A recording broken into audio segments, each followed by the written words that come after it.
नाज़रीन, अक्सर मुझे व्हाट्सएप पर या कमेंट्स में अक्सर लोग पूछते हैं कि हम बहुत महंगी महंगी होम रेमेडीज़ इस्तेमाल करते हैं। मिसाल के तौर पर अगर किसी ने हनी इस्तेमाल किया है और ख़ास तौर पर उसने छोटी मक्खी का इस्तेमाल किया है हनी, तो वो एक महंगी चीज़ है और दही भी उसको सस्ता नहीं है, ऑट मील वो भी सस्ता नहीं है। इस तरह की और भी कई महंगी चीज़ें हैं जो होम रेमेडीज़ के तौर पर इस्तेमाल की जाती हैं।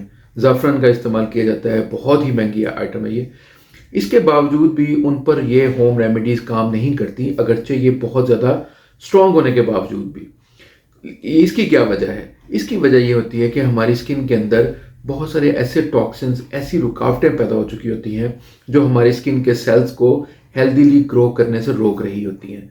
हम कुछ भी चीज़ उनको देते हैं, वो जैसे आमतौर पर सुना होगा कई लोगों को, वो जितना भी खा ले उसको लगता ही नहीं है। कई पेशेंट ऐसे होते हैं वो खाते भी बहुत है लेकिन लगता भी नहीं है, यानी कि उनकी बॉडी के अंदर वो चीज़ ऑब्जॉर्व करने की कैपेसिटी नहीं होती या वो उसको भूल जाता है। और ये सारा सिस्टम हमारी बॉडी का हार्मोन्स के थ्रू ड्राइव कर रही होती है हमारी बॉडी। हमारे हार्मोन्स स्क्रीट करते हैं, हमारे हार्मोन्स आपको पता है। अच्छा, ये हार्मोन्स की बात अगर करें तो ये खवातीन के ही हार्मोन्स क्यों इम्बैलेंस होते हैं? खवातीन को ही क्यों मसला होता है हार्मोन्स का?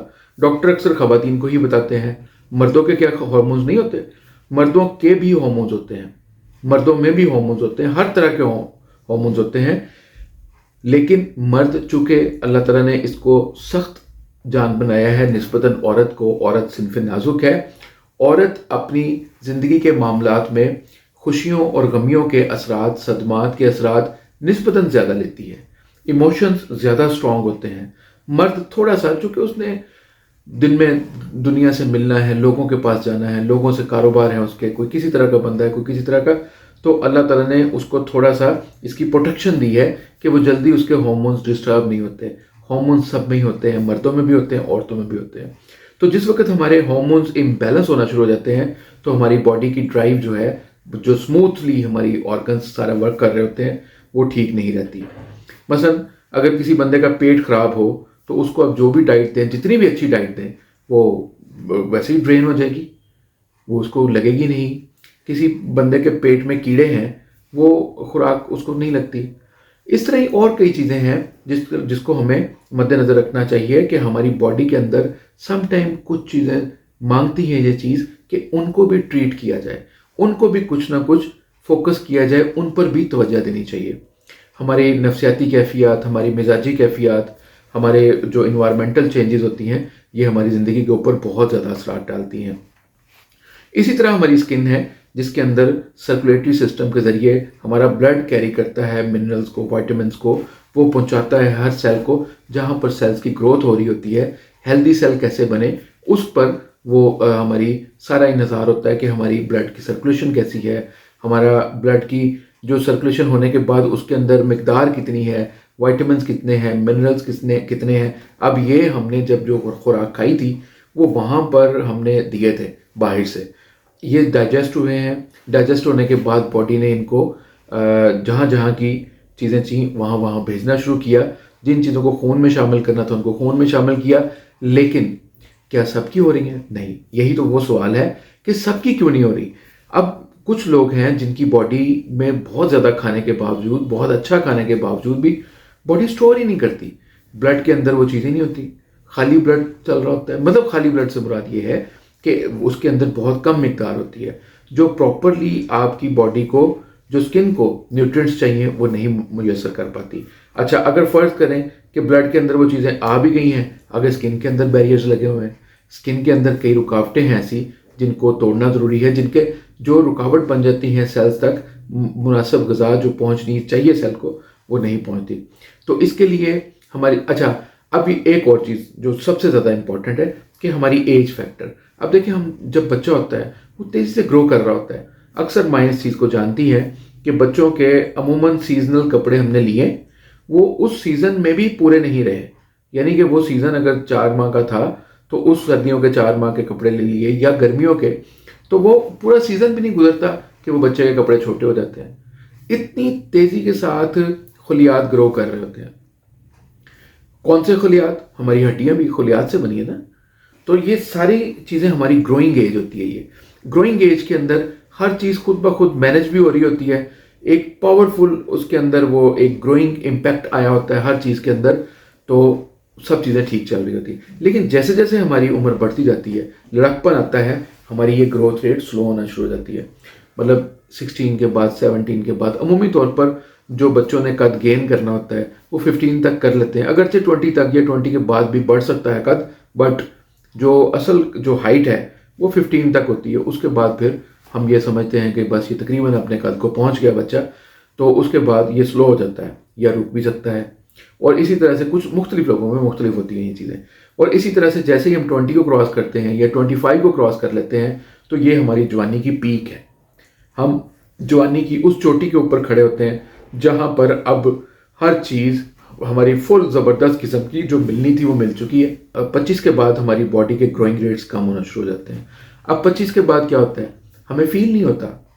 5-7 साल गुजर जाते हैं, फिर 30-32 तक पहुंच जाते हैं। लेकिन 30-32 के बाद यकदम एक डाउन स्लाइड लेते हैं, हमारी बॉडी यकदम डिक्रीज होना शुरू होती है। 40 के बाद ये और तेज़ी से होती है, 50 के बाद और तेज़ी से होती है। तो इस चीज़ों को ये क्यों होता है? क्योंकि हमारी बॉडी के सेल्स नहीं बन पा रहे। लेकिन कुछ लोगों को आपने देखा कि वो 50 के बाद भी वो 30 के लग रहे होते हैं, है ना ये बात? कुछ लोग 30 में भी 50 के लग रहे होते हैं। क्या वजह है आखिर ये? 50 वाले लोग क्यों 30 के लग रहे हैं और 30 वाले लोग क्यों बाज लोग 50 के लग रहे हैं? क्योंकि उन्होंने अपनी केयर नहीं की, उन्होंने अपनी बॉडी की जो रिक्वायरमेंट्स थी वो पूरी नहीं की।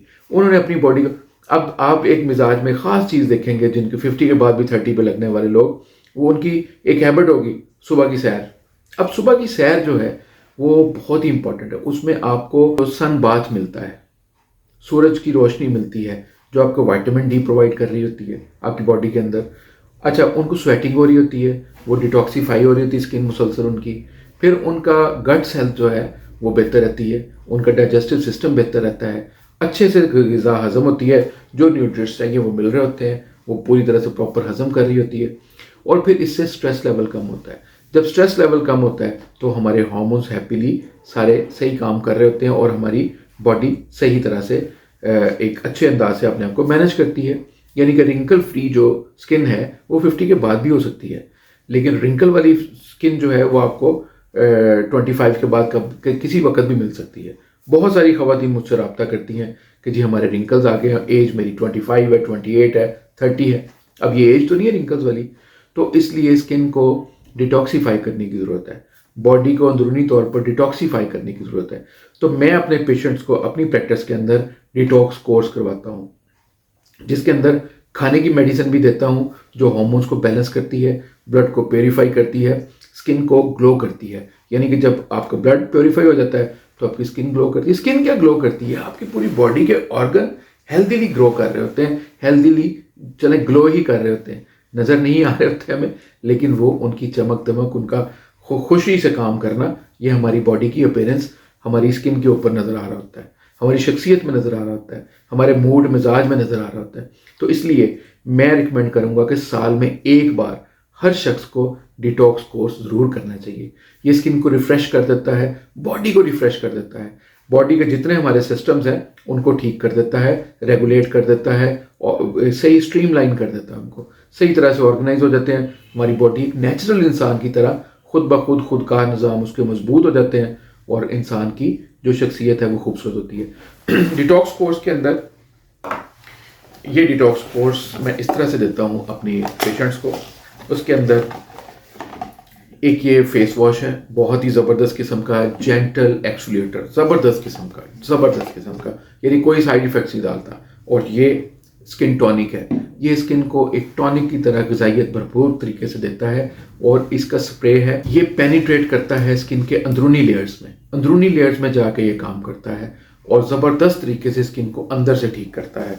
और इसके साथ ये जेल देता हूँ मैं अल्ट्रा का जेल जो है ये बहुत ही ज़बरदस्त किस्म का स्किन का ग़िज़ाइयत से भरपूर एक मील है, डाइट है पूरी। और इसके साथ ये एक्चुअली 2 होते हैं, 1 मंथ के कोर्स में, ये दूसरा भी है और ये 2 होते हैं।